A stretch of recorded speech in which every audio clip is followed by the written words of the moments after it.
বর্তমানে আমাদের দেশের যে তাপমাত্রা, এটা বাংলাদেশের ইতিহাসের সর্বোচ্চ তাপমাত্রা নয়। তো সুতরাং এইবার কেন এত আলোচনা হচ্ছে বিদ্যালয় বন্ধ রাখার জন্য, সেটা আমাদের ভাবতে হবে যে বিদ্যালয় বন্ধ রেখে আমরা আসলে কি অর্জন করব। তার মানে কি এই শিক্ষার্থীরা কি ঘরে থাকবে, সেটাও তো আমরা দেখছি না।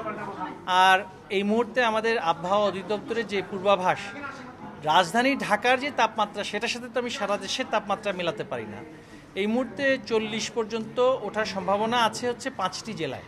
বাকি সেই আমাদের 64 জেলার মধ্যে, এই আমাদের এতগুলো জেলার মধ্যে যে আপনার 5টি মাত্র জেলায় সেখানে মানে পূর্বাভাস হচ্ছে 40-এর ঘরে পৌঁছানোর।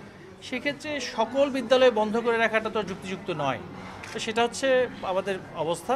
আর একটা জেলাতে আমরা শুনতে পেয়েছি একজন শিক্ষক তিনি মৃত্যুবরণ করেছেন। এটা কি হিট স্ট্রোকে মৃত্যুবরণ করেছেন, তিনি কি বিদ্যালয়ে মানে পড়াশোনা পাঠদান কার্যক্রমকালীন সময়ে মৃত্যুবরণ করেছেন, নাকি তিনি মাঠে ঘাটে ছিলেন, সেটা তো আমাদের একটু দেখতে হবে।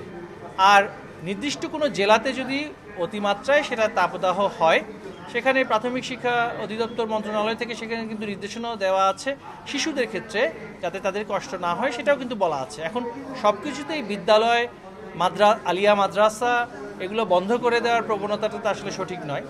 আর ঢাকা শহরকে বা রাজধানীকে কেন্দ্র করেই আমরা যাতে করে সারা দেশকে বিচার না করি, সেটাই আমি একটু অনুরোধ রাখবো।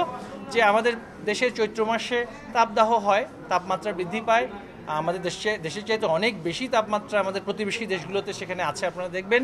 সেখানে তো বিদ্যালয় চলছে।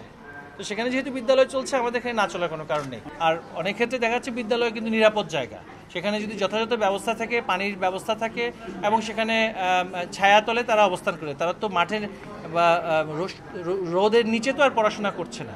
তো সেক্ষেত্রে রোদের বাইরে থাকার চাইতে শ্রেণীকক্ষের পাঠদান কার্যক্রমে থাকাটা অনেক বেশি নিরাপদ।